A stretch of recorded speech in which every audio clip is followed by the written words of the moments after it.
bonsoir tout le monde. Saha Sherbetkom. Nous vous remercions pour votre présence virtuelle, certes, mais très réconfortante par ces temps de confinement. Nous allons commencer le 5e webinaire de la STGO, initié par son groupe d'études sur la fertilité, sous le thème Infertilité inexpliquée, conduite thérapeutique et evidence-based médecine, qui sera présenté par Dr Mohamed Khrouf. Je remercie également les laboratoires IPSA pour l'organisation technique de ce webinaire. Je remercie très sincèrement tous les membres du bureau de la STGO, particulièrement sa présidente, professeure Leila Atiya, pour leur dynamisme, surtout dans cette période inédite de confinement pendant le Saint Ramadan.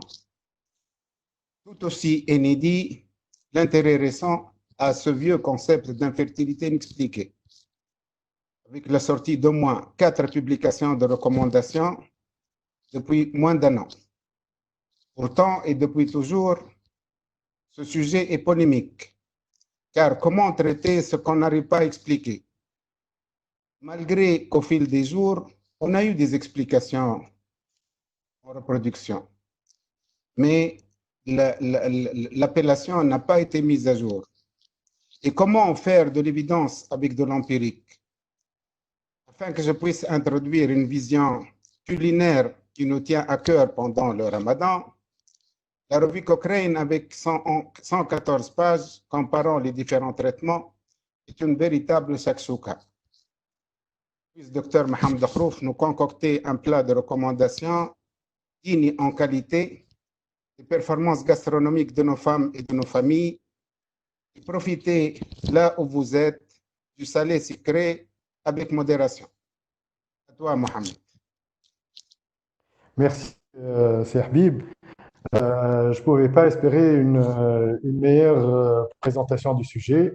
Et comme vous l'avez dit, on ne s'est pas concerté du tout sur cette introduction, mais finalement, je pense qu'on a eu une lecture de la littérature qui est assez similaire. Je voudrais que, quand on parle de la fertilité inexpliquée, que l'on se mette à la place du patient. C'est l'une des situations en infertilité qui sont les plus insupportables pour les patients.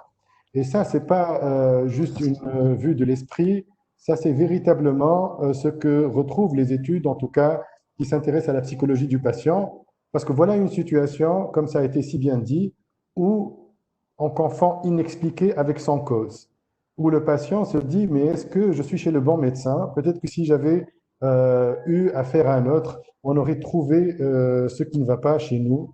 Et puis surtout, mais comment vont-ils pouvoir me traiter si on n'a pas identifié de cause? Comment ils vont adapter un traitement à notre situation?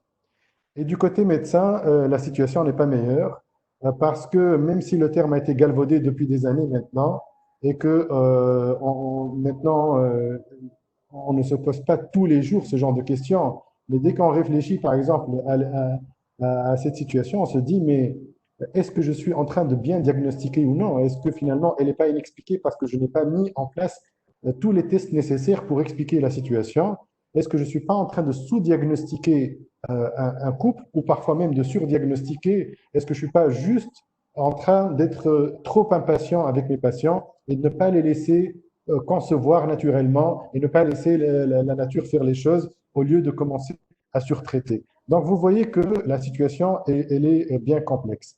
Si on revient à la définition qui n'a presque pas changé depuis des années, une définition que nous avons tous appris pratiquement par cœur, infertilité inexpliquée, c'est 1 an de rapport sexuel, et j'insiste en soulignant rapport sexuel, donc il faudra bien interroger le couple, est-ce que réellement ils sont en train de s'exposer à la grossesse sans contraception qui va aboutir à aucune conception.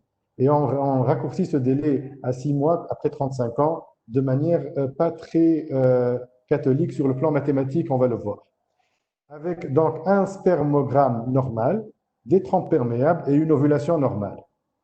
Et cette situation n'est pas une situation qui est rare ou ce n'est pas aussi une situation qui va être rencontrée 1 fois sur 100. c'est 25 à 30% des couples qui nous consultent. Donc, réellement, on va être dans cette situation compliquée dans 25 à 30% des cas. Alors, on va essayer de décortiquer cette définition et voir les points forts et les points faibles de cette définition avant de passer à la thérapeutique. Ça va être extrêmement important. Alors, pourquoi le délai de 1 an? C'est que le temps permet de filtrer les couples. C'est-à-dire qu'il y a les couples qui vont avoir des grossesses rapidement, par chance, parce ils ont un degré de fertilité ou une fécondabilité qui est forte. Et il y a des couples qui vont avoir un peu plus de mal, mais qui vont finir par avoir les grossesses. Et c'est le temps, véritablement, dans cette situation où on n'a pas de cause, qui va nous permettre réellement de distinguer les infertiles, ceux qui ne vont pas arriver à concevoir après un certain temps. Alors, le certain temps, il a été limité à 1 an. En fait, sur le plan statistique, jusqu'à 3 ans, on continue à observer des couples qui vont concevoir. Mais en fait, le plateau commence à se dessiner à partir de 1 an. Et surtout, je pense qu'il y a une véritable perte de chance si on continue à patienter encore plus. Et surtout, nos patients ne sont plus très patients, puisque c'est difficile de leur dire, ah non, vous avez passé juste 1 an, continuez encore à attendre une autre année, ça va venir. Alors, et si on revient aussi à la définition, je vous rappelle que l'on se base sur des examens qui sont assez vieux, si on parle d'infertilité inexpliquée, pour dire que c'en est une. Par exemple, le spermogramme, un sperme normal, c'est censé être déterminé par un spermogramme normal. Or, on sait très bien le faible pouvoir prédictif du spermogramme. Donc, en soi, déjà, nos examens de première intention ressemblent plus à un passoire qu'à autre chose. L'hystérosalpingographie, on connaît tous ses faux positifs et ses faux négatifs. Et puis, on est censé aussi déterminer l'ovulation, une femme normo-ovulante. On se base souvent sur la clinique, un peu sur l'échographie. Et on parle aussi de concepts qui ne seraient pas visibles à part nos moyens de détection cliniques et échographiques, comme par exemple la phase lutéale défectueuse qui est assez débattue par ailleurs. Des débats, il y en a eu. Est-ce qu'on n'a pas à inclure d'autres examens avant de conclure à l'infertilité inexpliquée?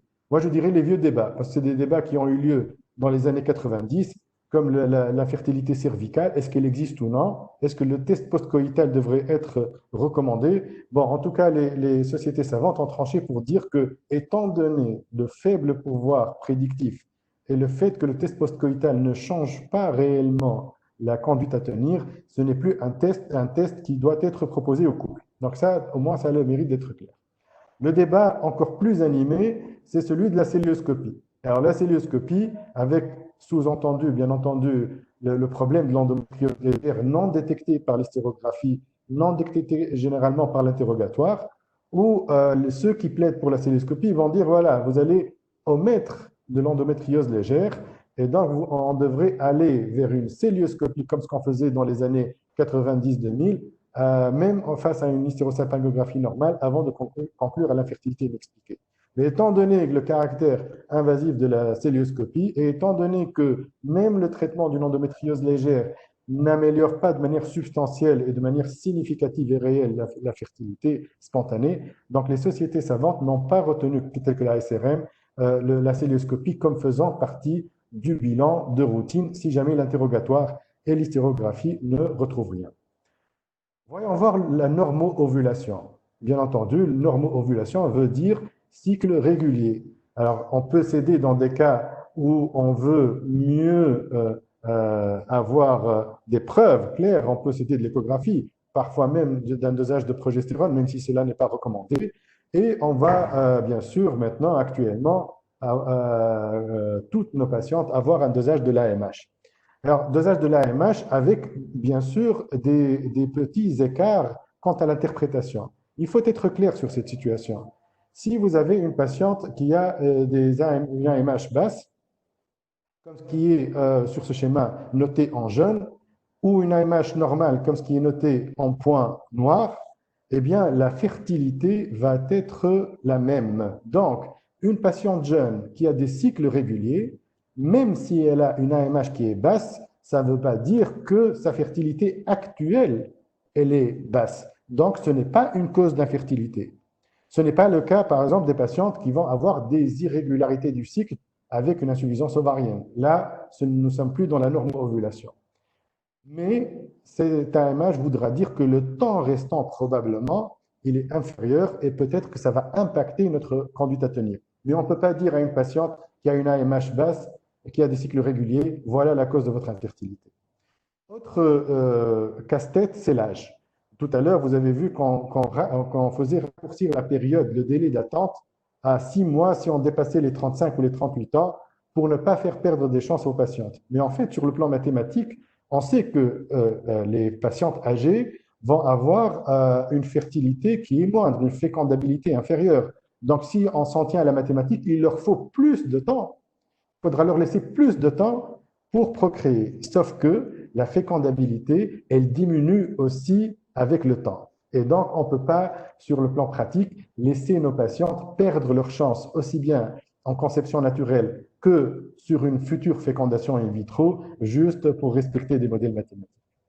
Alors, l'infertilité inexpliquée pose aussi quelques casse-têtes, parce que la situation n'est pas aussi simple que le veut la définition.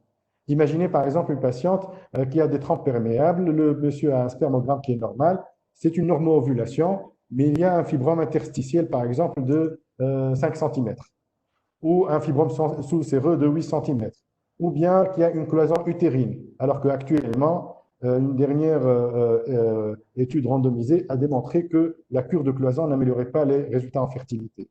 Ou une patiente qui a une trompe unique après une salpingectomie, par exemple, pour une grossesse extra-utérine.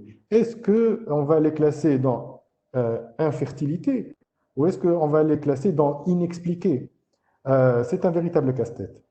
On voit aussi souvent nos patientes nous poser des questions par rapport aux causes psychologiques. Je suis trop stressée, c'est pour ça que ça ne vient pas.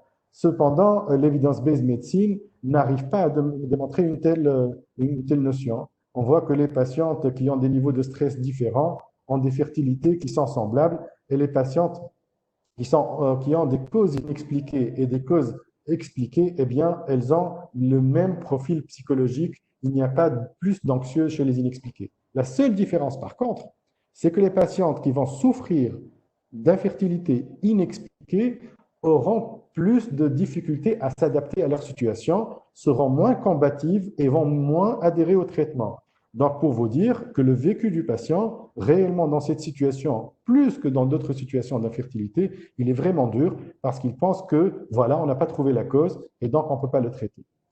Et je finirai aussi pour cette définition sur les causes non diagnostiquées par ce bilan de première intention. Vous savez qu'avec la fécondation in vitro, on découvre des couples en échec de fécondation, qui ont des défauts de glyphage embryonnaire, qui ont des échecs d'implantation. Et ces couples-là, on n'aurait jamais pu les diagnostiquer sans une fécondation in vitro. Et donc, voilà autant de pathologies sous-jacentes que l'on ne voit pas avec ce bilan de première intention, sans compter toutes les autres causes que l'on ne connaît pas encore. Donc, vous voyez que le sac dans lequel qu'on nomme infertilité inexpliquée, il contient bien des choses bien hétérogènes au pronostic bien différent. Donc, en gros, si je résume cette partie définition, c'est qu'on nous demande de faire un bilan de base chez madame et chez monsieur selon des recommandations, avec chez madame un interrogatoire, un examen clinique, une hystérosalpingographie, des tests de réserve ovarienne uniquement si on prévoit une stimulation, et chez monsieur un interrogatoire, un examen et un spermogramme, et aucune autre exploration. Et finalement, si on retrouve une cause, eh bien tant mieux, sinon ça va passer à travers notre tamis et ça va s'appeler infertilité inexpliquée. Et dedans, il y aura des subfertilités liées à l'âge, des femmes juste qui avaient besoin juste un peu plus de temps, des femmes qui ont des conditions limites comme je l'ai montré tout à l'heure, des faux négatifs après ces premiers examens qui sont passés à l'as, des non détectés par ces examens de première intention comme toutes ces causes que l'on découvre, et des causes inconnues à ce jour à la science. Et donc, on nous demande d'appliquer le même traitement. Nous, ce que nous avons l'habitude de faire en médecine, c'est on fait un bilan, on trouve des choses, on demande parfois des explorations secondaires et on met en place un traitement spécifique. Voilà une situation où le bilan est négatif et il va falloir quand même mettre en place un traitement. C'est dans ce cadre-là que je vais essayer de faire le point sur l'evidence-based medicine avec cet exercice périlleux et difficile où on va évaluer un traitement, une prise en charge empirique grâce à l'evidence-based medicine.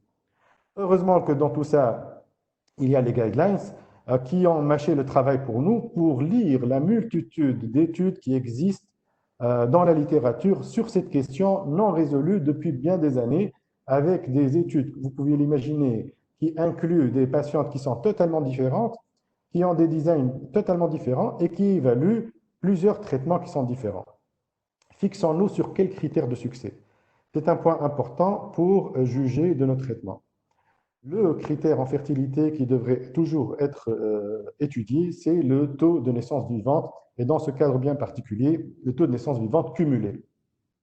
Arrive en second lieu le taux de grossesse cumulé, et une notion qui commence à devenir importante pour nos patientes, pour nous, pour tout le monde, et qui commence à être étudiée dans la littérature, c'est le temps nécessaire pour obtenir la grossesse. C'est-à-dire que, si je prends l'exemple de deux traitements qui ont des taux de succès équivalents en termes de naissance cumulée, un plus sera pour celui qui aura raccourci les délais pour obtenir la grossesse pour les patients. Le coût aussi par enfant vivant et les complications qui peuvent survenir, bien entendu, de ces traitements. Alors, voici, j'ai dressé pour vous l'arsenal thérapeutique habituel dans sa hiérarchie telle qu'on nous l'a enseigné depuis des années, avec partant de l'expectative, de la stimulation en vue de rapports programmés, que ce soit par voie orale ou par des gonadotrophines, de la stimulation orale avec des inséminations, les gonadotrophines avec insémination, la FIV et l'ICSI. Grosso modo, c'est ça l'arsenal dont on dispose et avec lequel on va prendre en charge nos patients. Et on a un curseur, et en fonction des cas, on va essayer de placer le curseur quelque part pour déterminer s'il faut commencer par tel ou tel traitement. Alors, commençons justement par le commencement et voyons l'expectative. Alors là, ça paraît vraiment bizarre l'expectative. Le professeur Raoul, je pense, n'aimera pas ça. Vous savez qu'en médecine, généralement, le dogme, c'est quand même que quand un patient vient, il faut pouvoir le traiter. Et là, nous sommes dans une situation où l'expectative apporte des résultats.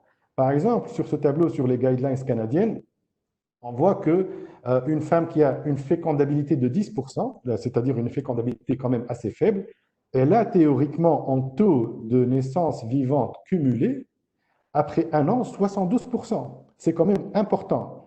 Alors, ça reste quand même un modèle mathématique et on sait que ça suppose que la fécondabilité reste stable dans le temps. Or, on sait qu'elle ne reste pas stable dans le temps. Mais en tout cas, l'expectative, quand on l'applique sur la vraie vie, en 85, ça a donné des chiffres quand même extraordinaires après 2 ans d'expectative. Je pense qu'en 2020, il n'est plus possible de proposer 2 ans d'expectative au couple, en tout cas pas chez nous. Plus réaliste, les études qui proposent 6 mois d'expectative au couple de bons pronostics peuvent leur promettre 27% de naissances vivantes. C'est quand même beaucoup, 27% de naissances vivantes. Ça ressemble un peu à des taux de nos thérapeutiques à nous. Donc, le véritable challenge, finalement, pour nos thérapeutiques, c'est de faire aussi bien, et de préférence plus, que l'expectative. C'est pour ça que la Société canadienne, en 2019, recommande que pour les couples de bons pronostics, soit proposée une expectative de 6 mois, si c'est possible. Alors, qui sont les couples de bons pronostics? Il y a eu un indice qui s'appelle l'indice de Huno, qui est largement utilisé dans les pays germanophones, qui se base principalement sur 3 facteurs qui sont l'âge de la femme, la durée de l'infertilité, et est-ce qu'il s'agit d'une fertilité primaire ou secondaire. Et là, pour dire que pour calculer les taux de succès d'une conception naturelle, si on applique l'expectative, et si le taux est supérieur à 30%, on propose cette expectative. Alors ça, ce n'est pas le drapeau de la France, contrairement à ce que pensent certains, c'est le drapeau des Pays-Bas. Et là-bas, on essaie d'appliquer l'indice de Huno, c'est dans les guidelines. Et ça, donc quand c'est supérieur à 30%, on leur propose l'expectative. Mais il ne faut pas se leurrer. Les patients se ressemblent un peu partout et le taux d'applicabilité de tout ça, il est moyen.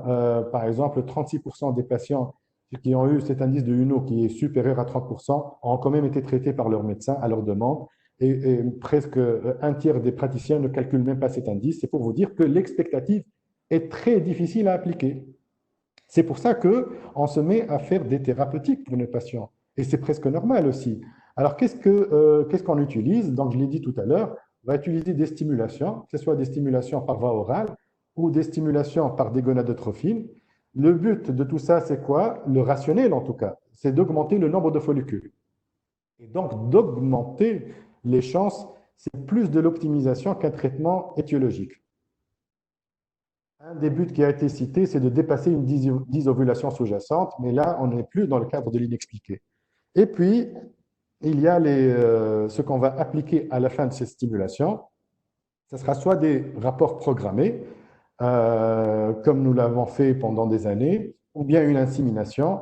Le but, c'est de programmer, et dans le cadre de l'insémination, c'est de concentrer le sperme et de dépasser un problème cervical, sous-jacent, non diagnostiqué. Il faut savoir que, et on va le voir tout à l'heure, ces thérapeutiques, même si elles paraissent simples, elles sont peu coûteuses, mais quand même, elles ont un certain poids. Par exemple, je cite par exemple les rapports programmés extrêmement délétères pour la sexualité du couple, qui vont tuer toute spontanéité et tout aspect récréatif de la sexualité. Alors, donc, du coup, il faut vraiment se remettre la science en tête et essayer de passer tout ça au rationnel. Est-ce qu'il faut passer chez les couples de bon pronostic par la séquence cycle avec rapport avant de passer aux inséminations? Est-ce qu'il faut passer aux inséminations immédiatement? Ça, c'est vraiment une question pratique à laquelle il y a des réponses actuellement.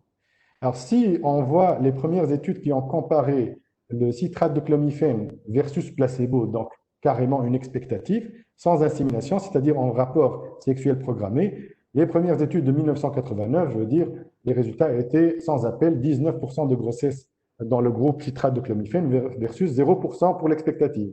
Mais les études plus récentes et avec un meilleur design, comme celle publiée en 2008 dans le BMJ, eh bien, montrent qu'au bout de 6 cycles, on a un taux de grossesse cumulé avec le citrate de clomifène 13% versus 16% pour l'expectative. Je veux dire, là, ce n'est pas un succès pour les citrates de clomifène avec rapport programmé. Et la méta-analyse, dans ce sens, publiée en 2010, qui a colligé les études, eh bien, elle ne retrouve pas de différence entre expectative et citrate de clomifène sur différents cycles. Du coup, il n'y a pas d'avantage à utiliser le citrate de clomifène avec des rapports programmés sans insémination. Le létrozole a donné un petit espoir. On s'est dit, voilà un médicament nouveau qui va nous donner moins d'effets sur l'endomètre, probablement qu'on va faire mieux que le citrate de clomifène. Mais sans insémination, c'est encore une déception. Il n'y a pas d'avantage à l'utiliser et ça ne semble pas donner des résultats qui soient très supérieurs à ce qu'on faisait avec le citrate de clomifène. Du coup, et je pense que ça, c'est un message fort et nouveau des recommandations aussi bien canadiennes qu'américaines, vous voyez de 2019 et de 2020, quel que soit le produit que vous utilisez pour l'induction de l'ovulation, ou je dirais pour la stimulation ovarienne possifolliculaire plutôt, quel que soit le produit que vous utilisez, si vous l'utilisez avec des rapports programmés, vous n'allez pas faire mieux que l'expectative. Et donc, les stimulations avec rapport programmé ne sont plus en 2020 recommandées du tout, quel que soit le produit que vous allez utiliser. En infertilité inexpliquée, bien entendu. Donc, je pense que ça va changer quand même beaucoup de conduite à tenir. Et comme alternative, l'insémination, il est démontré que associé à la stimulation par les inducteurs de l'ovulation oraux, va apporter un plus et va être supérieur à l'expectative. Donc, il faut passer aux inséminations directement dans le cadre de l'infertilité inexpliquée. Ça ne sert à rien de faire des cycles d'induction avec rapport programmé. Ça, c'est un premier message. Maintenant, on pourrait presque se poser la question qui semble pratiquement extrêmement simple pour nous. C'est dans nos habitudes. Mais est-ce qu'il faut stimuler, oui ou non, avec l'insémination? Là, la réponse est claire, oui. Depuis 2006, la revue de l'Escheret avait démontré qu'on obtenait une grossesse supplémentaire sur 12. Ce n'est pas beaucoup, mais enfin, quand même, c'est toujours ça, dans ces chiffres-là qui sont de toutes les façons relativement bas. Et si on fait des inséminations sans stimulation, ce que je pense personne ne fait actuellement, personne ne fait plus d'insémination en cycle naturel, eh bien, ce n'est pas différent de l'expectative. Donc, les recommandations canadiennes et de l'ASRM de cette année disent clairement qu'il faut faire des inséminations et il faut toujours associer une stimulation à l'insémination de manière très claire. Maintenant, stimulation, ok, c'est clair, on ne va pas se mentir et on le sait tous, plus on appuie sur le champignon, mieux sont les résultats. C'est-à-dire que si vous avez un follicule, vous avez, par exemple, dans cette étude, 11% de taux de grossesse, 2 follicules, 17%, et 3 follicules et plus, c'est 23%. Donc, il ne faut pas oublier que, bien sûr, plus vous en faites, plus vous vous mettez à risque d'avoir des grossesses multiples. Et faut-il le rappeler, les grossesses multiples, même si ça a l'air mignon sur ces photos, ce n'est pas du tout un succès, c'est carrément un échec de l'assistance médicale à procréation, malgré ce que nous sortent parfois les médias, et que les chiffres sont effrayants quand on voit, par exemple, ici, 20% d'handicap majeur pour les triplés, 75% d'admission en néonat, quand vous connaissez le coût de la néonate à multiplier par 3, et pour les gemellaires, 7 fois plus de mortalité à 1 an, c'est quand même des chiffres qui sont effrayants. D'où le dogme, pas plus que 3 follicules au maximum lors de notre stimulation. Alors, donc, maintenant, on sait qu'il faut faire des inséminations stimulées, mais stimulées avec quoi? Alors, les protocoles qui sont largement utilisés par nous, c'est du citrate de clomifène entre J2 et J6, du létrozole entre J2 et J6, et des gonadotrophines, généralement à la dose de, on n'a pas le 50 ici en Tunisie à notre disposition, mais généralement on utilise du 75, ou bien d'une demi-ampoule ou une ampoule un jour sur deux. Alors, on va essayer de comparer ces différentes thérapeutiques. D'abord, dans cette étude, on essaie de voir, on voit clairement que mettre un agent oral, que ce soit du létrozole ou du citrate de clomifène avec une insémination, eh bien clairement, comme je l'ai dit, ça nous met à 31% de taux de grossesse cumulé par rapport à l'expectative. Donc, c'est clair que nous sommes sur le bon chemin. Maintenant, est-ce qu'il faut mieux utiliser le létrozole ou le clomifène? Eh bien, les différentes études ne montrent pas de différence significative entre ces deux produits. Si bien que les sociétés canadiennes et la SRM, toutes les deux sont d'accord pour dire que aussi bien le létrozole que le clomifène sont des produits qui sont égaux et sont recommandés pour la stimulation en vue d'une insémination. Donc, si vous voulez faire une insémination, vous pouvez utiliser soit du citrate de clomifène, soit le létrozole. Maintenant arrive la grande question des gonadotrophines. Est-ce que si je mets des gonadotrophines, je vais donner des chances supplémentaires à ma patiente?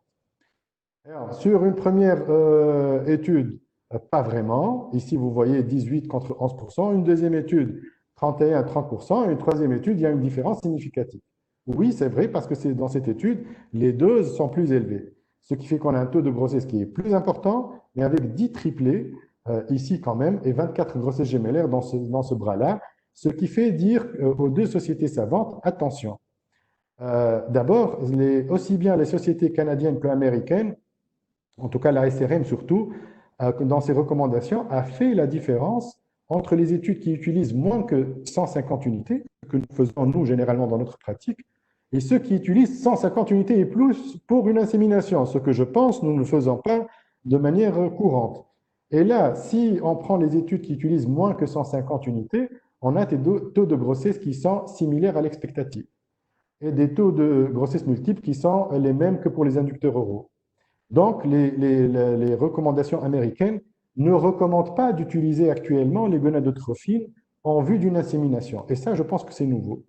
Par contre, si on utilise des doses à 150 et plus, ce qui est, je pense, faramineux, en termes de coût aussi, eh bien, on a un taux de grossesse qui est supérieur aux inducteurs oraux, mais aussi un taux de grossesse multiple qui est plus élevé, ce qui fait dire aux Américains qu'ils ne recommandent pas, non pas à cause de l'efficacité, qui est réelle et là, mais à cause du coût et du risque de grossesse gémellaire. Par contre, les Canadiens sont plus réservés ou disons plus pragmatiques et ils disent, OK, si vous informez vos patients que c'est plus coûteux et qu'ils risquent plus les gémellaires, vous pouvez utiliser les gonadotrophines en vue d'une insémination. Donc, efficace à forte dose, le coût et le risque de multiples est à considérer. Alors, ceux qui sont au milieu, au centre, il y en a qui aiment les inducteurs, il y en a qui aiment les gonadotrophines, mais il y en a qui font le mix entre les deux. Vous savez, le fameux protocole où on commence le citrate de clomifène entre J2 et J6 et on poursuit par des gonadotrophines. Là, la SRM reconnaît que c'est plus efficace que d'utiliser du citrate de clomifène seul, légèrement, mais cette légère élévation des résultats est associée aussi à un risque élevé réel de grossesse multiple et ne recommande pas ce protocole-là. Voilà, alors maintenant, une fois qu'on sait que ce que nous recommandent les sociétés savantes, on nous dit de faire des inséminations et d'induire en premier lieu et en première intention avec des inducteurs oraux. Et que les gonadotrophines sont certes efficaces, mais il faut les réserver à des situations particulières et il faut être conscient des risques de grossesse multiple, d'où l'importance du monitorage. Mais maintenant, quand est-ce qu'on va programmer l'insémination? Classiquement, on programme tous l'insémination à 36 heures ou plus, c'est-à-dire qu'on est moins regardant sur l'horaire qu'avec la fécondation in vitro, parce que, à la limite, que la patiente ovule, c'est-à-dire rompe ses follicules ou non, ce n'est pas très grave. Eh bien, figurez-vous que la SRM recommande un délai de 0 heure à 36 heures. Et ça rejoint un peu les études qui démontrent que la fertilité, elle est plus élevée au moment du pic de LH et non pas au moment de la rupture du follicule, paradoxalement. Voilà, donc je pense que ça, c'est aussi une donnée qui est intéressante. L'ASRM en 2020 vous autorise parfaitement à donner une injection aujourd'hui d'ACG et de programmer l'insémination le lendemain. Alors, on vient maintenant à la question quand même extrêmement difficile, qui est celle de faire de la FIV ou pas de la FIV en cas d'infertilité inexpliquée. Et si on fait de la FIV, est-ce qu'on la fait d'emblée ou dans quelle séquence?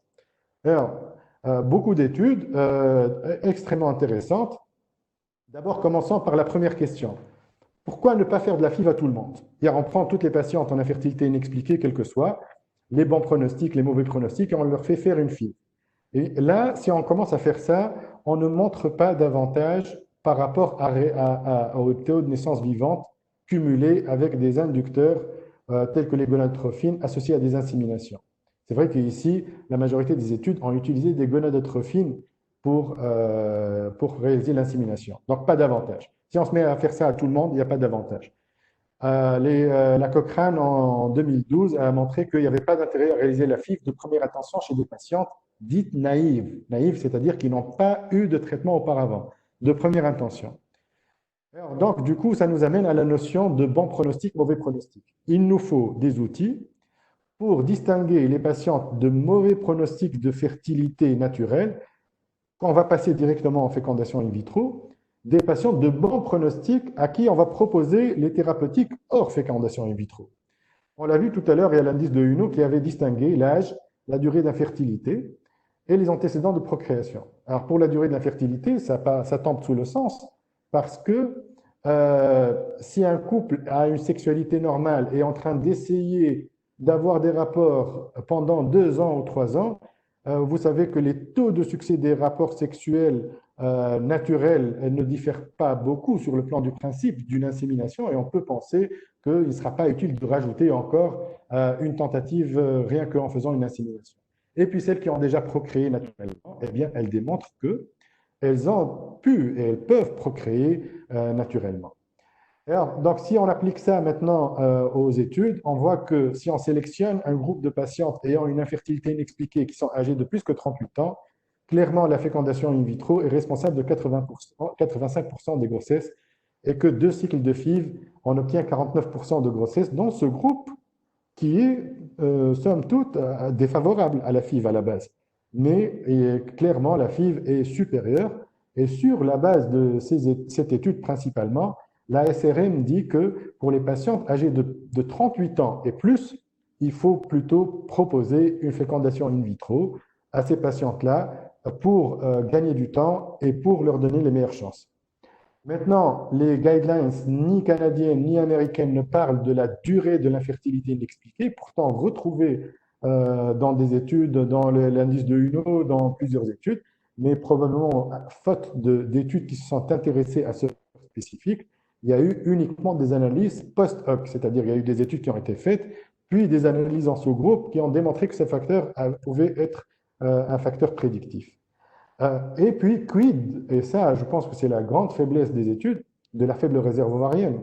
C'est vrai qu'elle ne détermine pas la fertilité actuelle, mais est-ce qu'on ne va pas faire perdre du temps à des patientes qui ont une faible réserve ovarienne à essayer des thérapeutiques dont on a vu tout à l'heure les chiffres, qui peuvent aller gréver un peu leurs chances futures. En tout cas, ça reste quand même toujours un petit pari que l'on prend avec la patiente si elle passe 6 mois à 1 an à faire des inséminations et que finalement, elle avait à la base une réserve ovarienne basse et qu'on se retrouve à lui faire une FIV avec une réserve encore plus basse. C'est un débat que j'aimerais bien avoir avec vous tout à l'heure. Alors, les Canadiens sont plus libres et ils laissent la possibilité aux cliniciens de juger s'il faut faire une FIV directement ou non. Donc, la FIV en première intention est permise pour les Canadiens de première intention, libre aux cliniciens et aux patients de juger de cela. Alors, maintenant, les mauvais pronostics, on a vu, il vaut mieux les passer directement en fécondation in vitro, mais quelle est la meilleure séquence thérapeutique pour les bons pronostics? Quand je dis séquence thérapeutique, c'est il faut faire combien d'inséminations avant de passer à une fécondation in vitro si jamais ça ne marche pas. Alors, il y a de vieilles études, mais qui sont très intéressantes, où on a comparé non pas deux produits, mais deux attitudes. Une attitude conventionnelle, on va passer par 3 cycles de citrate de clomiphène avec insémination. Si ça ne marche pas, 3 cycles avec gonadotrophine et insémination. Et si ça ne marche pas, 6 cycles de fécondation in vitro. Et le groupe ou le bras accéléré, fast track, c'est on va faire seulement 3 cycles de citrate de clomiphène, puis passer à la fécondation in vitro.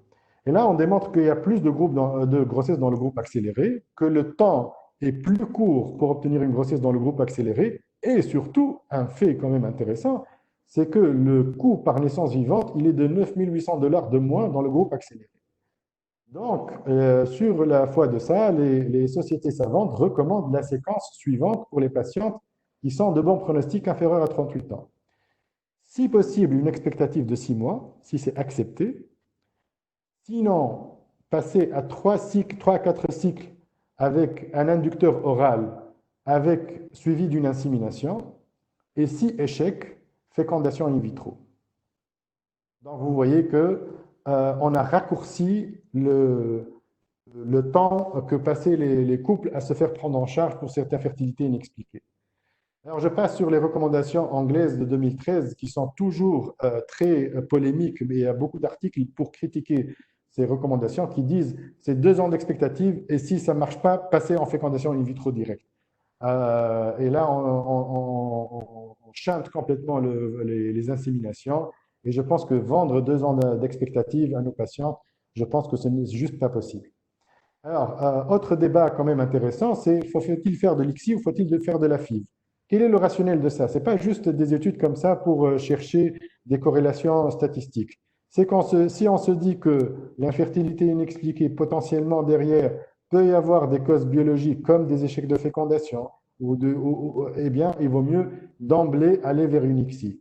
C'est vrai que cette méta-analyse démontre qu'on augmente le taux de fécondation avec l'ICSI, qu'on a moins de risque d'échec total de fécondation, mais en fait, le dénominateur n'est pas le même puisque les complexes ne sont pas neuronisés, donc on ne connaît pas le taux de mature pour la FIV, mais surtout, ça n'a pas démontré d'effet sur la grossesse, tout ça. Donc c'est bien parce que ça nous évite un certain nombre d'échecs total de fécondation, mais on n'a pas pu démontrer d'impact sur le taux de grossesse, ce qui fait dire aux 2 sociétés savantes canadiennes et anglaises et américaines que l'ICSI ne devrait pas être une indication systématique pour l'infertilité inexpliquée.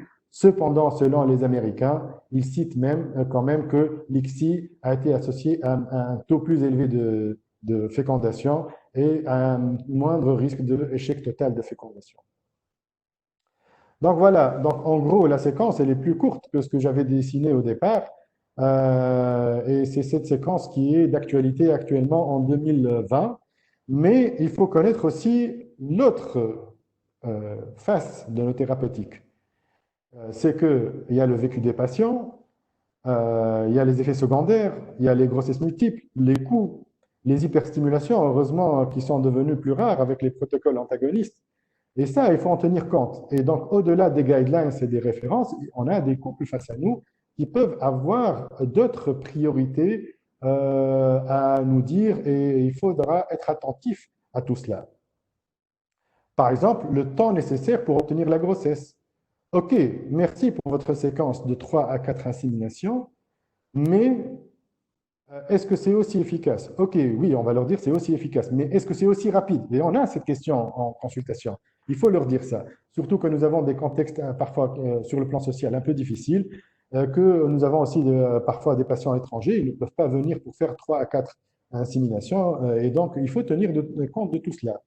Donc, comment personnaliser? Je pense que d'abord, il faut tenir compte du pronostic pour envoyer en FIV tous ceux qui sont en mauvais pronostic, tels que les plus que 38 ans, les longues histoires d'infertilité, les baisses de la réserve ovarienne à discuter, pas de rationnel pour ça. Deuxièmement, tenir compte des coûts, du temps et des complications, et tenir compte de la vie du couple sans vécu. Un couple qui a vécu, par exemple, 2 échecs ou 3 échecs d'insémination, mal vécu avec une dépression, c'est très difficile de leur vendre la quatrième parce que c'est dans les recommandations. Et le temps nécessaire pour obtenir la grossesse.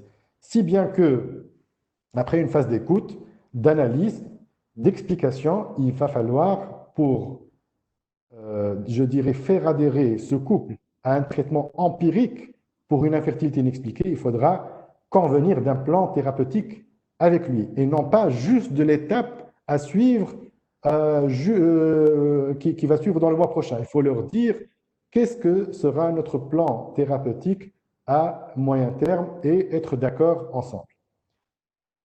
Alors, tentative quand même d'essayer de simplifier les choses. On va dire que le groupe de bon pronostic ici en vert, c'est les patients de moins de 35 ans, c'est les antécédents de procréation naturelle, c'est les infertilités inférieures à 2 ans.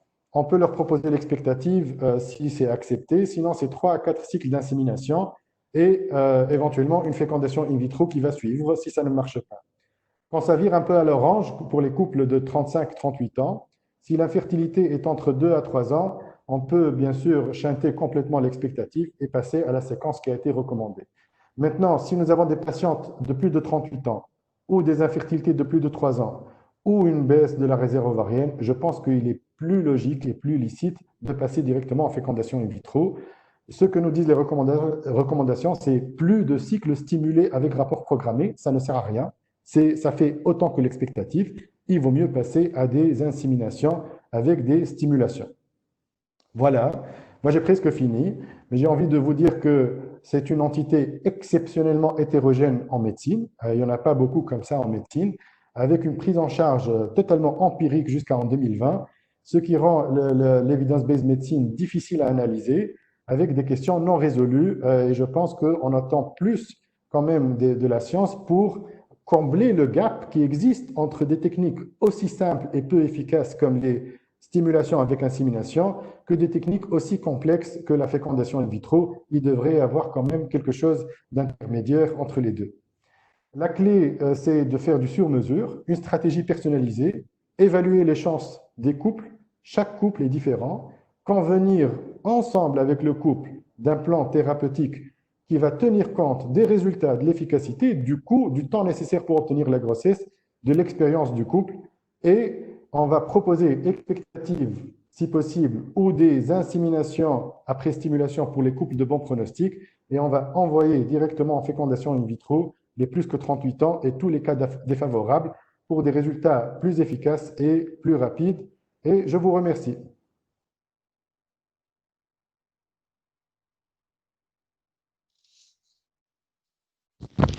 Merci Mohamed pour cette excellente intervention.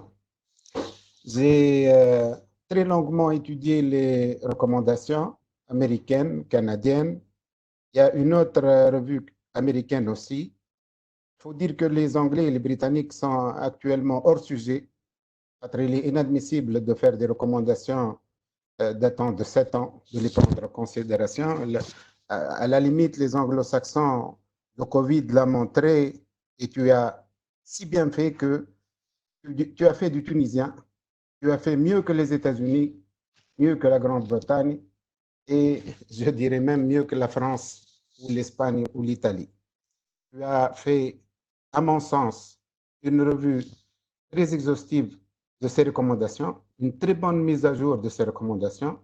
Bien sûr, le débat va rester ouvert et je te remercie très sincèrement d'avoir pu maîtriser cet aspect assez, assez difficile dans notre pratique quotidienne. Merci, Zerbib. Je vais commencer par, avant de te passer quelques questions, par faire des remarques concernant premièrement l'expectative. Tout tout le monde s'accorde actuellement que c'est une expectative avec déjà un petit support de prise en charge qui est de changer le mode de vie, le lifestyle, avec une maîtrise du poids, le tabac, l'alcool, le café. Il a été démontré que ça a un effet bénéfique. Toutes ces recommandations ressortent le fait que aussi il y a une action bénéfique de l'acide folique en supplémentation pour ces stérilités inexpliquées. Bien sûr qu'on ne perd rien à améliorer le style de vie des patients, aussi bien l'homme que la femme du couple, pour avoir de meilleurs résultats. Deuxième remarque, c'est concernant la réserve ovarienne. C'est que il y a toujours cette discussion, est-ce que l'AMH est valable pour tout ce qu'on est en train de faire? Moi, je vais te dire que le groupe Poséidon, qui a étudié les mauvaises répondeuses, a introduit l'AMH dans les définitions. Et je te proposerai d'introduire l'AMH dans tes dernières plaques de vert, orange, rouge, et de mettre dans l'orange ou le rouge les femmes qui ont une AMH basse. Et je pourrais le dire très modestement qu'avec un ensemble actuellement de 1450 femmes à qui j'ai fait une AMH, je l'ai dit, je l'ai répété dans beaucoup de réunions scientifiques, nous avons une diminution drastique de l'AMH en Tunisie, surtout chez des femmes jeunes. Moi, j'ai retrouvé qu'avec, pour les femmes de moins de 35 ans, qui constituent environ 50% de la population de femmes, il y a 25% qui ont une AMH inférieure à 1. C'est-à-dire que même si la fécondité de tout de suite ne serait pas altérée, il serait bon de juger la durée de l'expectative et tout ce qu'on va traiter avec l'introduction de l'AMH. Et je vais terminer par dire aussi, dans cette infertilité inexpliquée, nous avons une grande arnaque. C'est l'arnaque du spermogramme de l'Organisation mondiale de la santé. Ce spermogramme qui est étiqueté normal, 15 millions, etc., savez-vous, vous le savez certainement, il a été fait sur 1400 personnes de par le monde entier, qui comptent environ 2 milliards d'hommes en état de procréer. C'est 1400 personnes qui ont eu une grossesse dans l'année qui a précédé. Et je trouve que les repères du spermogramme actuellement sur le plan des normes de l'OMS ne sont ni scientifiques ni réels, et qu'il faudrait très rapidement les changer parce que c'est un créneau qui fausse, qui entre dans la définition et qui peut fausser toute notre attitude. Donc ça, c'était mes remarques. Je vais te poser une question sur l'impact psychologique qui a été posé par Dr Houda Bennis. Il y a beaucoup de patientes qui ont conçu spontanément une seconde grossesse très rapidement après une FIV. Ne pensez-vous pas que le stress a un impact sur la procréation, surtout pour ces femmes-là? J'ai une longue réflexion sur cette question. Bien sûr que nous avons tous, au départ, surpris par ces histoires de femmes qui vont procréer naturellement après une première FIV, ou parfois en cours de préparation pour une FIV, ou lors du confinement, comme on voit dernièrement. Moi, j'ai eu la bonne surprise d'avoir beaucoup de patientes qui étaient en infertilité inexpliquée à avoir conçu. Ce que je pense, moi, mais je n'ai aucun argument scientifique pour le dire, que ce n'est pas tant le stress ou pas stress, mais je pense que la sexualité du couple est très fortement impactée par le désir de grossesse. Les couples se mettent à programmer le rapport avec de longues périodes d'abstinence. Et en allant viser la période d'ovulation, pensant que c'est la meilleure manière d'obtenir la grossesse, or il a été démontré sur un papier brésilien qui a retracé tous les facteurs de succès de la procréation naturelle, que ce sont les couples qui ont les rapports les plus fréquents, sans tenir compte de la date d'ovulation, qui vont procréer le plus rapidement. Et plus donc je pense que quand on oublie cette histoire de procréation et quand on commence à refaire la nature, eh bien les choses marchent peut-être mieux. Et ça, c'est mon avis personnel et aucune base scientifique pour le dire. Très bien. Tu as un peu répondu, y a-t-il des études qui évaluent les résultats en termes de grossesse pour l'insémination à 36 heures ou de 0 à 36 heures? Oui, les recommandations de la STG, j'aimerais bien, les recommandations de la SRM qui ont été émises là, ont toutes été émises sur la foi d'études, soit observationnelles, soit des études randomisées. Et dans ce cas précis, c'est des études randomisées. Et je disais tout à l'heure dans le topo que je n'étais pas surpris de voir ça, parce que, encore une fois, les études qui s'intéressent à la procréation naturelle et aux conseils que l'on devrait donner aux couples qui veulent justement du coaching dans cette expectative démontrent que le maximum, le pic de fertilité, c'est le jour du pic de LH et non pas le jour de la rupture du follicule. Et donc, ça ne m'étonne pas que le jour de l'injection de l'ACG ou bien le lendemain, on puisse avoir des taux de grossesse. Ce que je dis, moi, que je recommande aux couples, après avoir lu ce papier-là, je me suis mis à le recommander d'avoir des rapports le jour de l'injection de l'ACG. Je me suis dit comme ça, on ne sait pas qui est responsable de cette grossesse. Est-ce que c'est le centre ou est-ce que c'est à la maison? Et ça rend les choses plus simples. Oui, très bien. Il y a aussi, Mohamed, le gros problème du liquide séminal aussi. Le liquide séminal qui va avoir, les années à venir, va avoir une importance capitale parce qu'il interfère aussi dans toute la procréation. Une question de notre ami Ayman Zakraoui. Les patientes qui ont des signes d'insuffisance lutéale avec un bilan d'infertilité négative, est-ce que cette insuffisance peut expliquer l'infertilité? Comment la mettre en évidence biologiquement et comment la traiter orale ou vaginale? Je pense que c'est une excellente question parce que ça fait partie des entités que l'on néglige et qui sont aussi débattues. C'est-à-dire que reviennent à chaque fois des débats, est-ce que ça existe ou non déjà cette insuffisance lutéale, est-ce que ça a un impact? Personnellement, je pose les questions aux patients pour demander par rapport aux signes d'insuffisance, c'est-à-dire est-ce qu'il y a un syndrome prémenstruel important, est-ce qu'il y a des signes de tension mammaire juste avant les règles, est-ce qu'il y a un changement d'humeur très important, est-ce que les cycles se raccourcissent ou non. Il y a ceux qui dosent la progestérone, bien entendu, pour essayer d'objectiver tout ça en milieu de phase lutéale, mais en l'absence de critères diagnostiques consensuelle et de thérapeutique consensuelle, il n'y a pas d'études réelles sur cette question-là. Et c'est pour ça qu'au départ, au début de mon topo, quand j'ai pris une par une les paramètres de la définition, j'ai dit que ces tests-là, autant que le spermogramme que vous avez cité tout à l'heure, ne peuvent pas refléter exactement pour dire normo-ovulation, sperme normal, etc., parce qu'il y a toujours des subtilités qui nous échappent. Et donc, je pense que s'il y a des patients qui sont symptomatiques, on ne perd rien à les substituer en progestérone naturelle en vue d'une procréation. Très bien.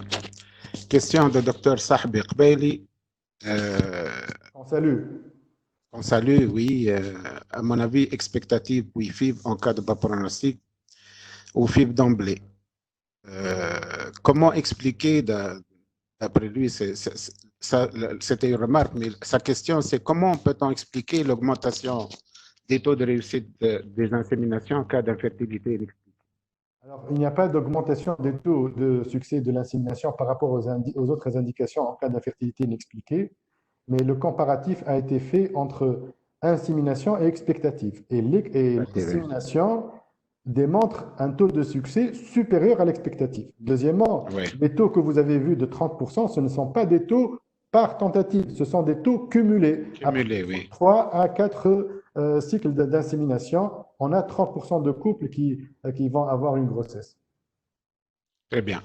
Docteur Amar Mkawar vous demande si il faut doser la vitamine D de manière systématique et faut-il supplémenter en cas de carence?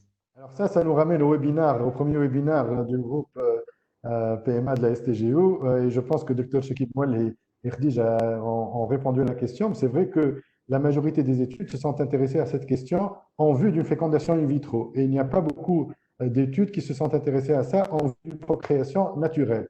Je pense que à l'heure actuelle, et si on s'en tient quand même aux recommandations, il n'y a pas lieu de doser de manière systématique la vitamine D ou de l'intégrer dans le cadre d'un bilan d'infertilité. Ça serait quand même outrepasser largement les données de la science. Très bien. Docteur Rada Hamdi demande devrons-nous raisonner de la même manière pour le recours aux inséminations et la FIV pour les, les infertilités inexpliquées, qu'elles soient secondaires ou primaires?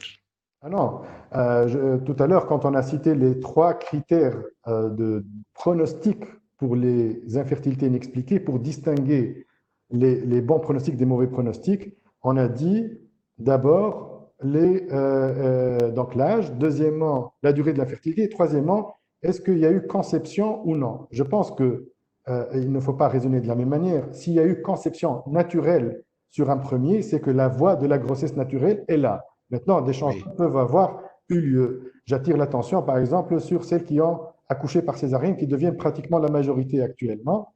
La césarienne peut être à l'origine de problèmes tubaires, d'unismocèle, il peut y avoir des changements de la fertilité parce qu'il y a l'âge qui passe par là. Donc, il faut, je pense, étudier la question dans sa globalité, mais c'est clair qu'on sera plus encouragé à aller vers les inséminations chez une femme qui a procréé auparavant que d'aller directement sur une fécondation in vitro. Maintenant, il faut regarder l'âge. Si maintenant elle a 40 ans, on ne va pas s'amuser à continuer à faire des inséminations. Je vous rappelle que le taux de grossesse en insémination, après 40 ans, il avoisine les zéros. Très bien. Pour le docteur Rachid Dakhli, la question, lorsque vous utilisez du clomifène pour les inséminations, faudrait-il optimiser la qualité de l'endomètre en associant des oestrogènes? Alors, oui, ben, c'est une question qui revient tout le temps. Je pense que on sait que le citrate de clomifène est un modulateur des récepteurs aux oestrogènes et qu'à ce même titre, si vous donnez des oestrogènes en plus, ils vont retrouver face à eux des récepteurs qui sont modulés et donc vous n'allez pas augmenter les chances de manière substantielle. Je pense que si vous avez des patients qui ont des endomètres fins sous Serpafar, on va le dire, sous clomifène, il faut switcher vers un autre produit, notamment le létrozole, par exemple, ou les gonadotrophines. Très bien. Question de docteur Qais Chaben. Est-ce que vous pensez que la surmédicalisation augmente le taux d'infériorité inexpliquée, exemple stérographie, microbiote endométrial? Alors là, on reconnaît Dr Charben et le professeur, hein, question presque philosophique. Donc, si j'ai bien compris, est-ce que on n'est pas en train de surdiagnostiquer, de surtraiter les infertilités, c'est ça? Il y a une surmédicalisation parce que plus on explore, plus on aura tendance à l'être. C'est ce que j'ai compris. Hein.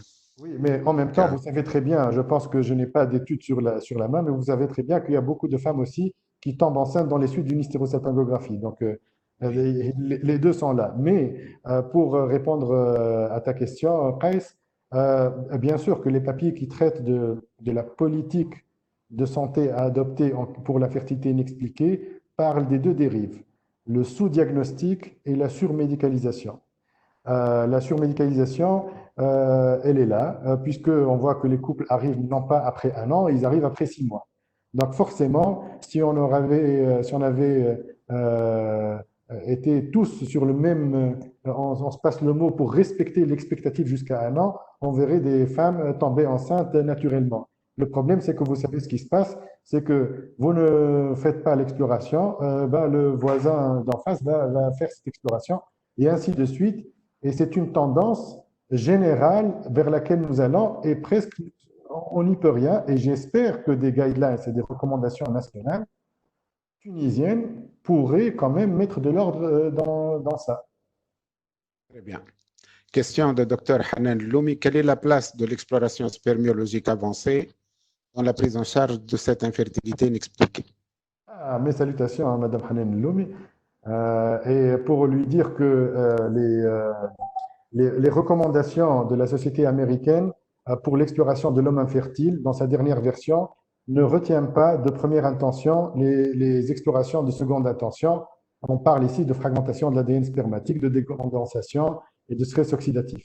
Néanmoins, si vous avez bien entendu des raisons de penser qu'il faut prescrire ce genre d'examen, par exemple des facteurs de stress oxydatif importants, que ce soit professionnel ou liés au style de vie, s'il y a eu des fausses couches et que vous n'avez pas à vous mettre sur la main une autre cause, eh bien, je pense qu'il y a lieu de prescrire ce genre d'examen.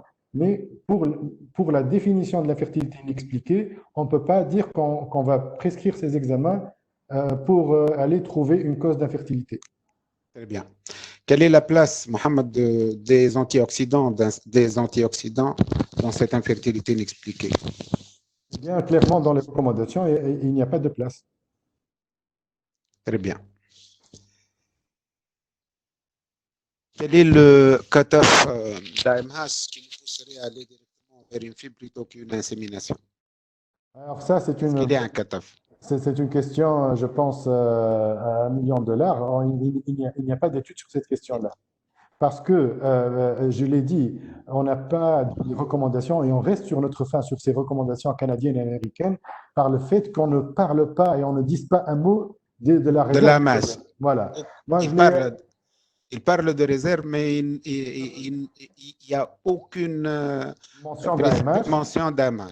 ni d'ailleurs de conduite à tenir qui change en fonction de cela dans le texte final. Donc, moi, je l'ai intégré dans le dernier diagramme, la case rouge, où j'ai mis réserve ovarienne ABC, mais il n'y a pas de guidelines qui disent que, voilà, si vous avez une AMH basse, vous devez aller en FIV. Maintenant, le bon sens dit que une AMH basse, même si ce n'est pas une baisse de la fertilité actuelle, c'est un raccourcissement du temps qui nous reste pour prendre en charge ces couples, aussi bien pour sa conception naturelle ou pseudo-naturelle qu'en fécondation in vitro. Et donc, si on va se mettre à faire 4 inséminations sur une année ou sur 8 mois, si nous sommes en baisse de la réserve des ovaires, c'est autant de mois probablement de perdus. Alors, pour répondre direct à la question, est-ce qu'il y a un cut-off? Il n'y a pas de cut-off. Dans une pratique, je pense, on appelle baisse de la réserve ovarienne des AMH qui sont même inférieurs à 1,1 ou pour les plus stricts 0,8, mais il n'y a pas de cut-off. Moi, pour faciliter, je dirais 1. Parce que 1,2, c'est de l'anglo-saxon. Rien, 0,8 ou 1,2, ça va être la même chose. Pour simplifier, il n'y a pas de cut-off, mais je dirais qu'à partir de 1, il y a l'âge aussi. Oui. Moi j'ai un peu étudié avec la baisse de l'AMH. Lorsque tu as la chance de refaire de l'AMH, d'ailleurs certains papiers le sortent actuellement, l'AMH diminue de moitié chez les femmes jeunes ou les 3-4 ans. Elle diminue de moitié. Mais cette diminution est beaucoup plus rapide chez les femmes âgées, presque imprévisible. Donc, comme tu as dit, si l'AMH est basse, il faudrait bien se mettre à l'esprit qu'il faut reconsidérer le délai d'expectative parce que des fois, même sans cut-off, on n'a pas beaucoup de temps pour attendre. Donc, une question de Dr Shakib Moualhi pour la célioscopie. Est-ce qu'elle ne serait pas utile de faire une célioscopie au moins chez les femmes jeunes en cas d'infertilité inexpliquée? Alors, d'abord, on salue le vice-président de la STGO. Et deuxièmement, encore une fois, ici, on essaie de présenter les données de l'evidence-based medicine et des recommandations actuelles. Les recommandations actuelles, alors, les Américaines ne parlent même pas de la célioscopie dans leur papier. Donc, parce qu'elles ont déjà classé l'affaire par le bilan de première intention chez la femme qui dit clairement que la célioscopie n'est plus retenue comme un examen si l'hystérographie est normale et si l'interrogatoire est normal. Alors maintenant, les recommandations canadiennes de 2019, elles consacrent un chapitre à la célioscopie, Oui. à la célioscopie, et elles disent clairement que, étant donné le faible apport étant donné le caractère invasif, étant donné aussi le coût de la célioscopie, si tous les examens sont normaux, si l'interrogatoire est normal, il n'y a pas lieu de faire une célioscopie. D'ailleurs, ils avaient commencé par la celluloscopie. C'est le premier point Ex, discuté. Expédié. expectative, Ouais, puis voilà. celluloscopie. Voilà. Très bien. Il y Si je peux a intervenir, Dr Boukari Cabré qui nous rappelle le vieux concept d'infertilité idiopathique. Est-ce que ça tient toujours idiopathique ou à la place d'inexpliqué? Je pense qu'il n'y a plus beaucoup de papiers ou de données de la science qui font référence à une infertilité idiopathique. Je pense qu'on ne parle actuellement que d'infertilité inexpliquée. Très bien. Alors maintenant, moi, j'aimerais rebondir sur ça pour dire les choses en tunisien. Alors, comment dire et parler de l'infertilité inexpliquée? Je pense qu'il ne faut pas dire que c'est bidoun sabab. Il faut dire bidoun sabab mushakhas, yani sans cause identifiée, parce que probablement derrière qu'il y a une cause, mais que les examens de première intention ne permettent pas de mettre en évidence la cause. Oui, oui. Tout à fait d'accord avec toi. Oui.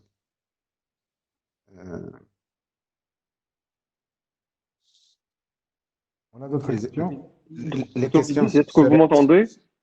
Oui, Bonsoir tout le monde. Je voulais juste rebondir sur l'histoire de la célioscopie. Comme Mohamed l'a très bien expliqué, si on n'a pas de critères de présomption, que ce soit clinique, à l'interrogatoire ou clinique, à la recherche d'une éventuelle endométriose, on ne fait pas de célioscopie. Mais si la patiente a une infertilité inexpliquée, à part ces critères à l'interrogatoire et clinique qui pourraient supposer la présence d'une endométriose, dans ces cas-là, il y a des recommandations de l'ASRM et même du l'ICHRE de faire une célioscopie et de faire en one shot, donc see and treat, voir s'il y a une endométriose, de la traiter directement et ça pourrait améliorer la grossesse, que ce soit en spontané ou après insémination. Donc, il faut bien se baser sur la clinique et sur l'interrogatoire avant de Oui, oui, moi je prendre pense une que cystoscopie. oui, oui, bien sûr. s'il y a le moindre soupçon d'une dysménorrhée ou importante ou d'une dysparunie, je pense qu'on n'est plus dans le cadre de l'infertilité inexpliquée. Là, le Exactement. screening est positif et on passe à la cellule comme un examen de seconde intention. Ouais. Notre ami Lazar Halwani nous précise que dans la définition, il faut préciser qu'il y ait au moins une trempe perméable suffit. Alors ça, moi, je l'ai classé dans le chapitre casse-tête, comme vous l'avez vu tout à l'heure, parce que casse-tête, parce qu'il n'y a pas de réponse. Et que, alors, pourquoi il n'y a pas de réponse? Parce que les études qui ont suivi les femmes qui ont eu des salpingectomies suite à une grossesse extra-utérine ont montré qu'elles avaient le même taux de conception que celles chez qui on a fait un traitement conservateur, chirurgical ou un traitement médical. Mais on ne peut pas transposer sur ça parce que si on a fait une GU sur une trempe, c'est que probablement les trempes ne sont pas totalement normales. Donc, si on a une trempe qui est perméable, oui, à l'hystérographie, mais qui nous dit que sur le plan fonctionnel, cette Oui, trempe, elle est normale. Si on a fait déjà une IGU d'un côté, c'est que probablement l'autre trempe peut ne pas être indemne. Donc, c'est un casse-tête et étant donné que c'est un casse-tête, les guidelines ont omis toute cette situation borderline, comme j'ai parlé tout à l'heure de la cloison ou de l'utérus polymyomateux sans qu'il y ait impact sur la cavité. Autant de situations la situation, oui. Oui, embêtantes. très bien. Mohamed, il y a une question qui m'a été posée sur qu'est-ce que vous entendez par revoir les normes OMS du spermogramme. Je pense que c'est une question pour vous, ça. Là, là, je sais qu'elle est pour moi, mais moi, je trouve que aberrant qu'on prenne des normes sur 1400 personnes. C'est ridicule.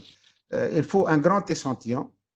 D'ailleurs, tout le monde s'accorde au niveau de la fertilité, puisqu'il y a beaucoup de facteurs.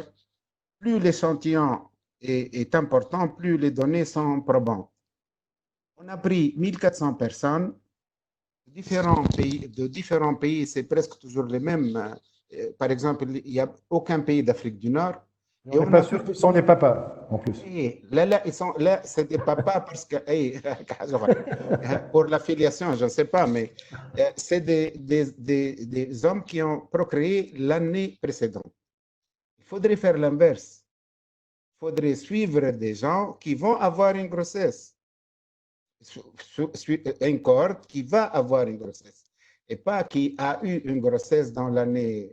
Et il faudrait avoir un très grand lot de personnes, des milliers de personnes, pas 1000 personnes. Didier Raoult a fait son dernier travail sur 1000 personnes, il est toujours contesté.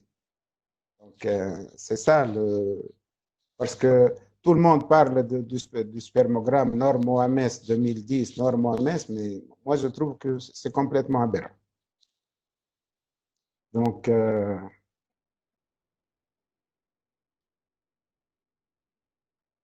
les questions sont en train d'être répétées. Quelle est la place, question de notre ami Walid Qarqni, quelle place au traitement hormonal chez l'homme dans le cadre d'une infertilité inexpliquée? Question d'urologue, bien sûr. Donc, bon, mais je dirais que d'abord, pourquoi on irait traiter un homme sur le plan hormonal C'est normal. qui a une sexualité normale à travers l'interrogatoire et un spermogramme normal. Voilà. Bon, donc je pense que on n'irait pas faire un bilan hormonal à un homme qui a une sexualité normale et qui a un spermogramme normal. Maintenant, si on devait le faire, ce qui serait intéressant, ça devrait être dans le cadre de la recherche. Et ça pourrait être intéressant de voir s'il y a des subtilités de ce genre-là. Mais en pratique courante, comme ce que nous sommes en train de détailler aujourd'hui, cliniciens que nous sommes, il n'y a pas lieu de faire ça. Très bien. Donc, moi, j'arrive à la fin des questions posées. Si vous faites vos dernières remarques, Mohamed et Marwan, pour conclure. Oui, moi je remercie la STGO pour avoir saisi cette occasion de confinement pour qu'on puisse discuter et débattre de ces questions. Et je pense que cette infertilité inexpliquée n'a pas fini de trouver ses secrets. Et actuellement, il faut retenir comme message qu'il faut raccourcir les délais de prise en charge pour les patients et qu'il faut essayer de suivre les recommandations en disant que insémination avec stimulation pour les cas de bon pronostic, si ça ne marche pas, FIV, et pour les cas de mauvais pronostic, ne pas perdre le temps et les passer en fécondation in vitro. C'est comme ça que l'on peut offrir des résultats moins coûteux et rapides à nos patients. Très bien. Marwan. Merci beaucoup. Merci, merci Mohamed. Au début, on avait peur de programmer un webinaire 3 jours avant l'Aïd, et à une heure tardive à 21h, mais je vois qu'on a eu plein de participants. C'est que sûrement le sujet a suscité beaucoup d'intérêt. Donc, je remercie tout le monde pour cette organisation et je vous dis à très bientôt. Donc, moi, pour clore, je remercie aussi la STGO. Mohamed Akhrouf, merci beaucoup. Merci à tout le groupe d'études de la fertilité de la STGO. Je remercie toute l'assistance. Merci d'avoir enrichi le débat. Portez-vous bien pour vous-même, pour votre famille et pour vos infertiles, quel que soit leur statut.